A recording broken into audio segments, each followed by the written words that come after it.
Paithan police station हद्दीत मद्रेक गावामध्ये एक माहिती होतं की काही इलिगल दारू बनवणे वगैरे चालू आहे। प्रभारी अधिकारी राहुल डोंगरे यांना माहिती भेटले होते। त्या आधारे त्यांनी जाऊन 24/1 तारखेला त्यांनी रात्री जाऊन चेक केल्यानंतर त्यांना संशयित एक ट्रक काढून आले।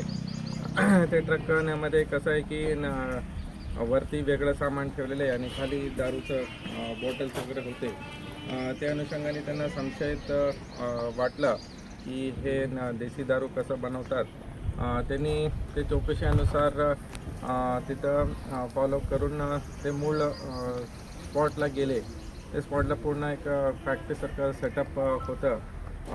इथं बघू शकता की काही मशीन्स आहेत, 7-8 मशीन आहे, ते पॅकिंगचं मशीन्स। नंतर ड्रम्समध्ये काही केमिकल्स सापडले।